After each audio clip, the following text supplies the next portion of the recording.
Баршаңызға қайырлы күн достар, арнама қош келдіңіздер. Бүгін сіздерге осындай көк помидорды тұздауды көрсететін боламын. Өте сенімді рецепт, қорықпай жасасаңыз болады.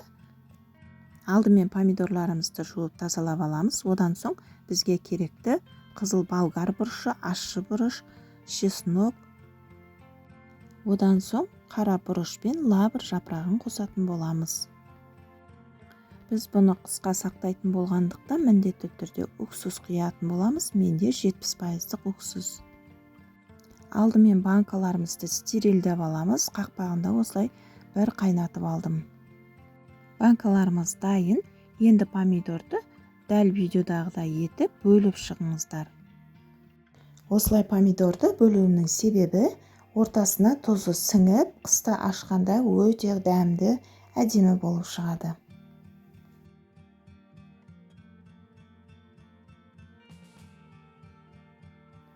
Енді қызыл бұрыштарымызды турайтын боламыз.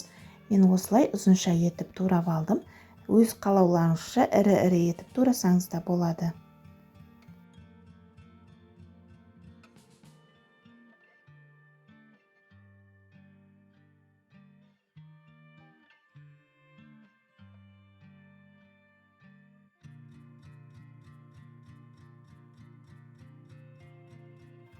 Чесногымызды да 2 немесе 4 бөлікке бөліп алыңыздар.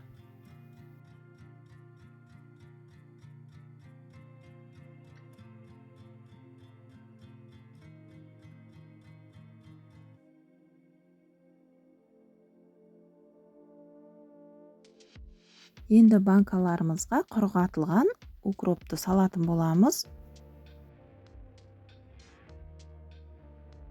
3-4 дана лавр жапырағын қостым. Одан соң сарымсағымызды, қызыл бұрышымызды алма-кезек бәрін салып отыратын боламыз.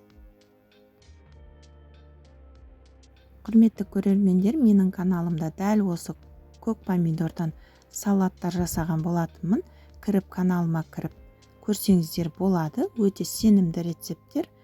Егер де каналыма жазылмаған болсаңыздар, сол кезде жазыла кетіңіздер. Енді ащы бұрышты қосқанда осылай пышақпен бөліп қосыңыздар, сонда бұрышымыздың ащылығы шығатын болады.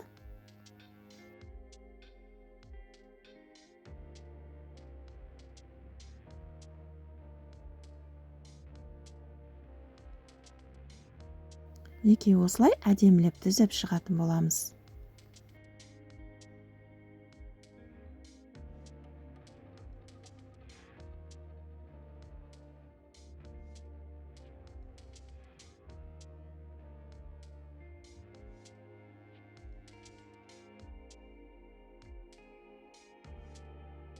Дәл осылай дайындап алып, бақырлап қайнап тұрған суымызды құятын боламыз. Банкамыз толғанша құйыңыздар.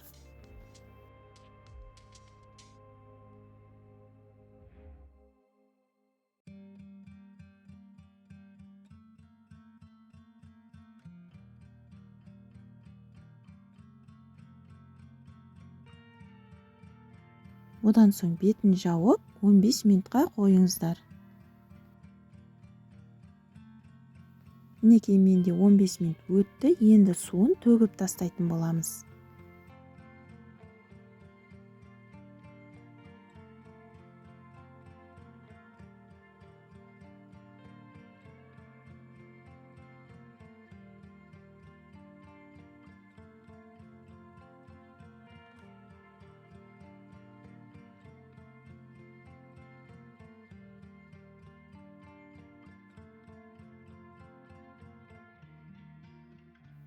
Енді бізге қант қажет болады.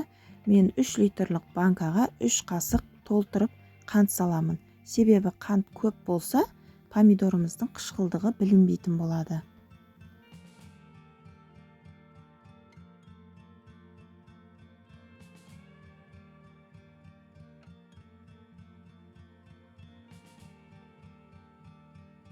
Одан соң 2 ас қасық толтырып тұз салатын боламыз.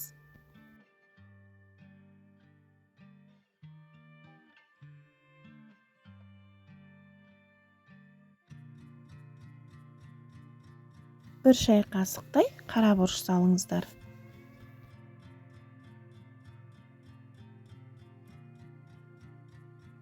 Қайтадан пақырлап қайнап тұрған суымызды үстіне құямыз.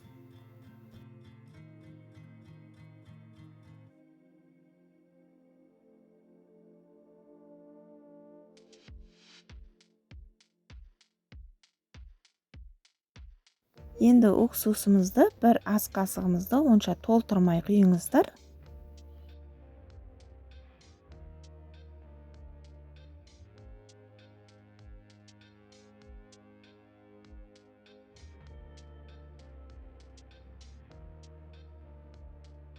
Қақпағын жауып, арнайы банка жапқышпен жақсылап бекітіп тастайтын боламыз.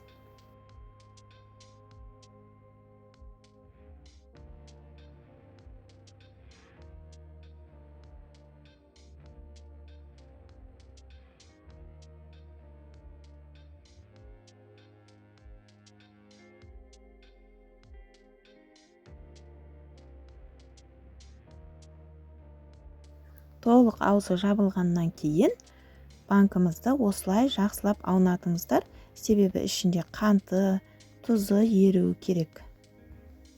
Енді банкаларымызды төңкеріп, үстін жылы орамалмен, сүлгімен жауып қойсаңыздар болады. Егер осы видеом пайдалы болса, лайк басып, төменге өз пікірлеріңізді қалдыра кетіңіздер. Арнамда жаңа көрермен болсаңыздар, арнама тіркеле кетуді ұмытпаңыздар. Назарларыңызға рахмет.